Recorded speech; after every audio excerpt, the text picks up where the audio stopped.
May nag-trip na naman daw na circuit breaker dito sa Central at yan ang ating aalamin sa bidyong ito. What? Kaya guys, samahan niyo ako sa bidyong ito upang malaman at ating suriin kung ano ang sanhi ng pag-trip ng isang circuit breaker dito sa Central.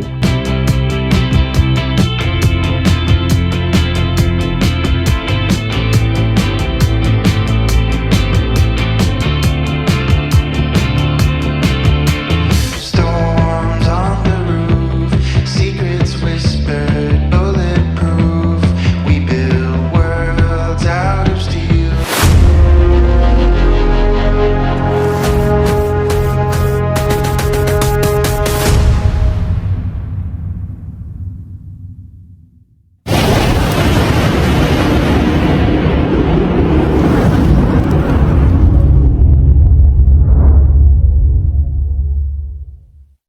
At ngayon nga ay pupuntahan ko na yung panel board sa Central upang alamin kung anong circuit ang nag-trip at alamin din natin kung ano ang sinusuplayan ng power nito. Dalawa kasi ang distribution panel doon. Itong binuksan ko ay para sa mga control ng ilaw at nakita ko agad na may nakatrip nga na circuit breaker dito. At dahil may mga tagging dito ay madali kong malalaman kung saan ito kasama. Kaya naman sunod ko binuksan itong panel ng Kinex. Ito yung control ng mga ilaw. At nakita ko na yung tagging dito sa circuit breaker na nakatrip ay 145 kaya dito sa Kinex panel ay dito na lang din tayo magpo-focus sa number 145. Dito naman sa Kinex na may code na 145 ay may mga letter A hanggang N at bawat letter na yan ay may kinokontrol na ilaw. At ngayon ay isa-isahin kong i-on ang mga letter na yan. Kung alin dyan ang magpapatrip sa circuit breaker, yun ang may problema. At pag-on ko nga dito sa letter H, ay nag-trip na yung breaker na na-on ka na kanina. At titignan ko na lang yan dito sa ginawa kong list ng mga ilaw para sa Kinex panel. At makikita nyo yung letter H ay apat na center island spotlight sa basement. Kaya ngayon ay madali ko nang matrace kung anong ilaw ang may problema. Kaya ngayon ay pupuntahan na natin yung ilaw sa basement.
At dito sa unang ilaw na aking binuksan ay wala namang kakaiba at maayos naman.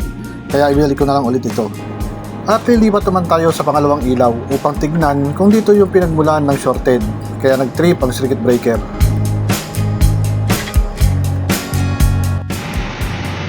Grabe. Ang tabo na ng halaman. Baka dito yung niya, problema.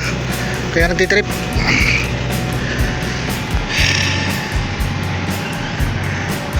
Linisan muna natin.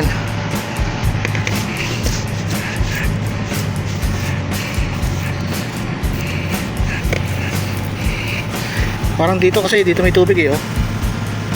Yan makikita nyo. So update ko na lang kayo mamaya pag nabuksan ko na kasi ang hirap magbukas ng may hawak ka ng cellphone. So update ko na kayo mamaya pag nabuksan ko na. Yan may moist ng tubig. Malamang dito yan. May tubig talaga. Yan malamang dito yan. Ay, sunog.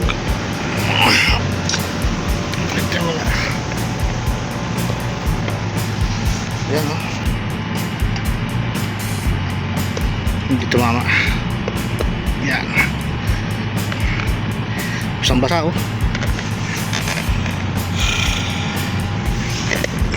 nyo guys talagang lagyan ng tubig. Ayun. At dito nga ay dinala ko na sa workshop upang dito na ayusin. At makikita nyo naman na talaga pinasok ito ng tubig. Hindi ko na rin pala ipapakita kung paano ito ayusin dahil may mga video na ako nito. Kung gusto nyong makita ay ilalagay ko na lang yung link sa ibaba dahil hahaba lang yung video at baka mailip kayo. I feel so young.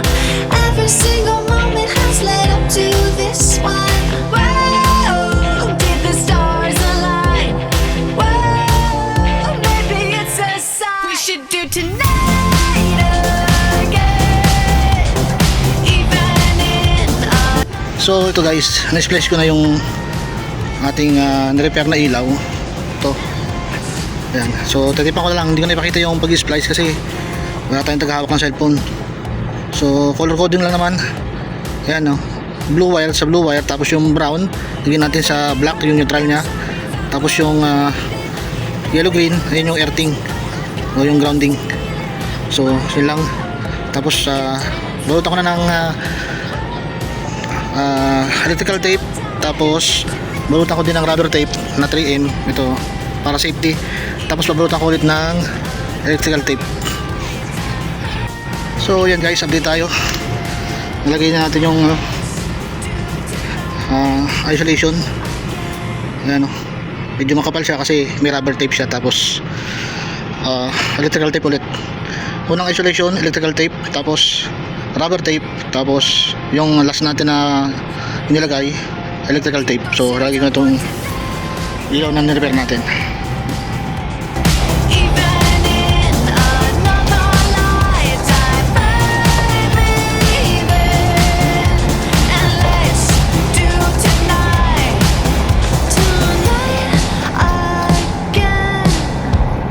Even in another lifetime, find me then. So tara.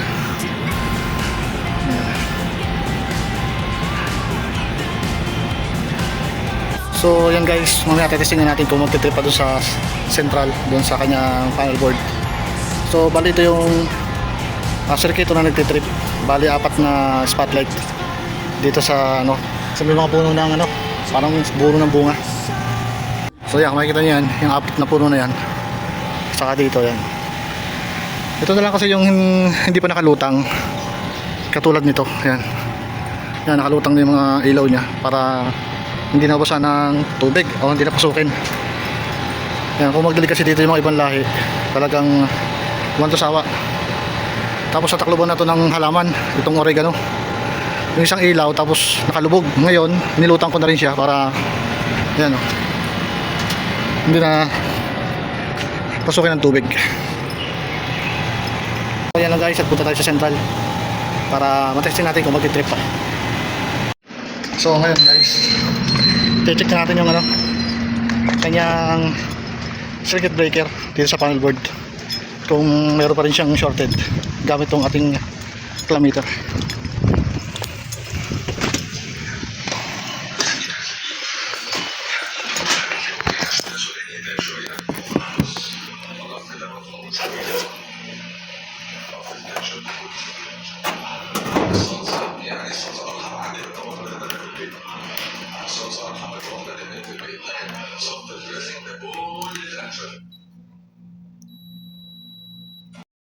So ngayon ay kukuha na natin ng continuity kung may shorted pa bago natin i-on ang ilaw. Ang pag-test na ginagawa ko dito, yung isang probe ng tester ay ilalagay ko sa common na wire sa letter H at yung isa naman ay sa neutral or sa color block ng Kinex habang naka-off ang circuit breaker. Kapag hindi na nag-buzzer ang aking tester, ibig sabihin wala na itong shorted at pwede nang i-on ang breaker. At dito nga ay hindi naman nag-buzzer ang tester, kaya pwede nang i-on ang breaker pati na ang ilaw na inayos ko kanina. At pagka-on ko nga ng breaker kasunod ang pag-energize sa ilaw, ay naghintay muna ako saglit kung ito ay magtitrip pa. At dito ay hindi na nga siya nag-trip, ibig sabihin ay maayos naman ang ating pagkakagawa at pag-solve ng problema. Yung isang breaker na naka-off ay sa floor light. At sadyang hindi muna namin binubuhay dahil wala pa kaming mabilhan na katulad ng model na papalitan. Dahil marami na rin tunding ilaw. Madalas kasing nadadaanan ng mga sasakyan, kaya medyo marami nang dapat palitan. Kaya sinabi ko sa central na wag mo nang i-on ang breaker na yon.